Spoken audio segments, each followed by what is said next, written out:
Hello! By popular demand, today's story will not be read by Mrs. Boucher. It will be read by me, Puffles the Friendly Dragon. And this is one of my favourites. As I've been at home, I've been practising my reading so much that I've gone from yellow level straight up to gold. Yes! So I can read you Marmaduke, the Very Different Dragon. I hope you like it.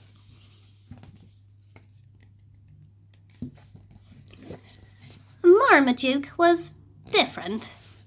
The other dragons were purple with smooth, shiny scales, but Marmaduke was faded orange with sticky out scales.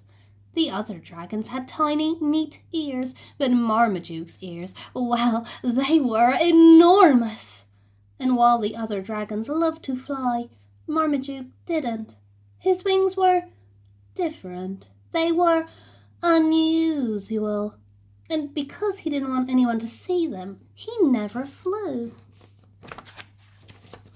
Marmaduke had always wanted to protect a princess, but he never had the chance. One day he asked the other dragons for help.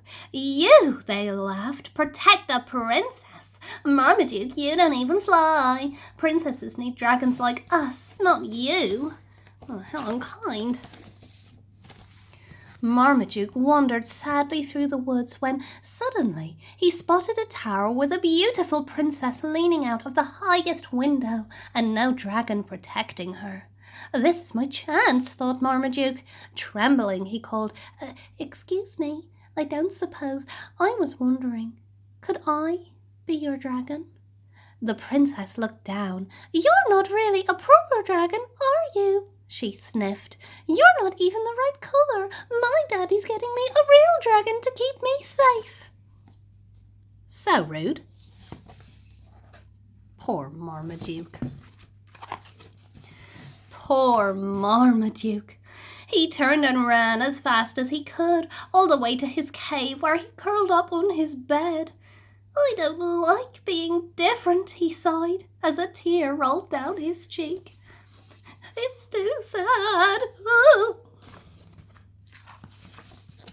But a long way away, someone else was being different too. Princess Meg.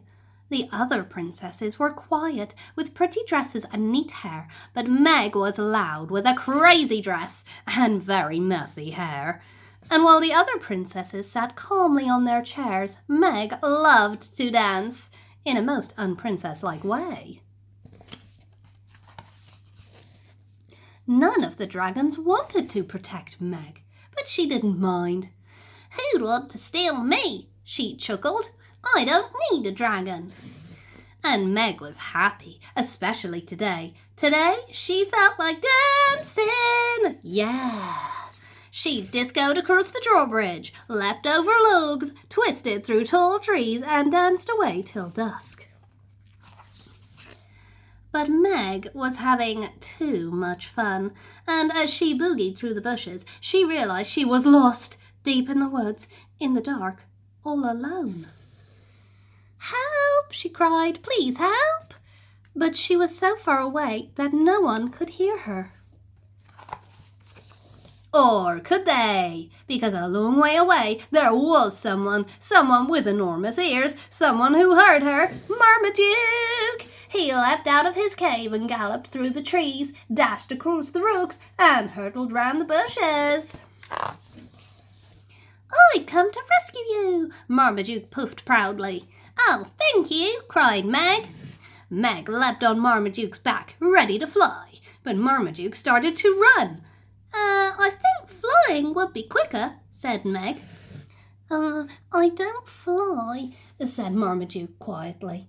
"My wings don't look like other dragon wings. They're, different." "I'm sure they're fine," said Meg kindly.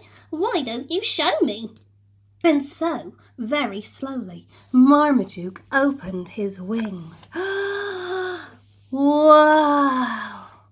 Up they went, reaching into the sky, the most amazing wings Meg had ever seen. "Those are different," gasped Meg, as they shimmered and sparkled.